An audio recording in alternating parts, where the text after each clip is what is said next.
Hi friends, அனைவருக்கும் வணக்கம். இந்த வீடியோவில் நம்ம என்ன பார்க்க போகிறோம் அப்படின்னா, கடலூர் மாவட்டத்தில் இடி விழுந்து 4 பெண்கள் இறந்துட்டாங்க. அதை பற்றி பேச போகிறேன்.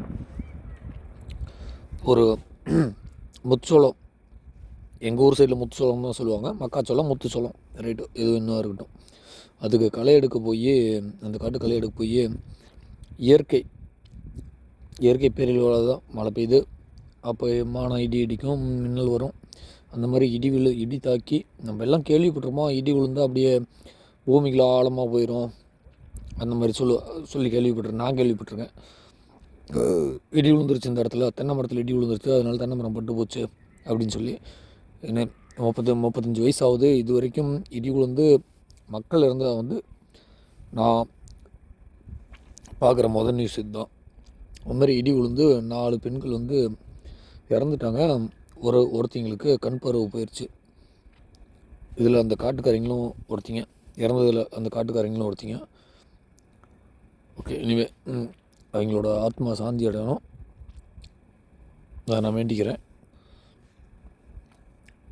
இந்த தமிழக முதலமைச்சர் இருக்கார்ல, முத்துவேலு கருணாநிதி ஸ்டாலின், கள்ளச்சாராயம் குடித்து செத்ததுக்கு, அதாவது அவனாக விருப்பப்பட்டு போய் கள்ளச்சாராயம் குடித்து செத்ததுக்கு 10 லட்சம், ஒரு ஆளுக்கு 10 லட்ச ரூபா அறிவிச்சாப்புல.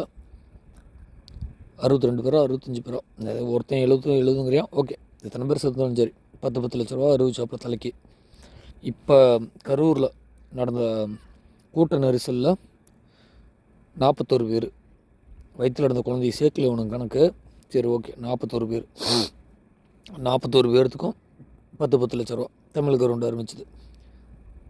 இது எல்லாமே சாராயம் குடிக்க போனவன் வேணும்னே போய் சாராயம் கம்மியாக கிடைக்குதுன்னு சாராயம் வாங்கி குடிச்சு செத்தவன், இவன் வேணும்னே போய் கூட்ட நெரிசலில் சிக்கி செத்தவன், இவனுங்க எல்லாத்துக்கும் 10 லட்ச ரூபா அறிவித்த தமிழக அரசு, விவசாயத்துக்கு வேலைக்கு போகிற பொம்பளைங்க, அவங்க வேலைக்கு போன பொம்பளைங்க, அவங்க என்ன 200 கூலிக்கு 300 கூலிக்கு போயிருப்பாங்க, இல்லை 1000 ரூபா கூட வச்சுக்கலாம், 1000 ரூபா கூலிக்கு போயிருப்பாங்க.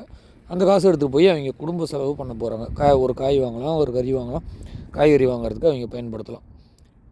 அப்படி போய் இறந்தவங்களுக்கு கவர்மெண்ட்டு காசு கொடுக்கணுமா கொடுக்கூடாதா? நீங்கள் ஒயின் ஷாப் நடத்தி கள்ளச்சாராயத்தை உங்கள் கட்டுப்பாட்டிலே இருக்கிறவனுங்க நடத்திட்டு இருந்தானுங்க, அதை கண்டு காணாமல் இருந்தால் நீங்கள் அவங்களுக்கு 10 லட்ச ரூபா அறிவிக்கும் பொழுது, விவசாயத்துக்கு போய் சத்தவங்களுக்கு ஏன் நான் பெரிதும் மதிக்கப்படுற கட்சியோட தலைவர் சீமான் அவர்கள் சொல்கிறார், 50 லட்சம் கொடுக்கணும்னு அவர் சொன்னார். 50 லட்சம் வேணாம், நீங்கள் அங்கே அறிவித்த அதே 10 லட்ச ரூபாயை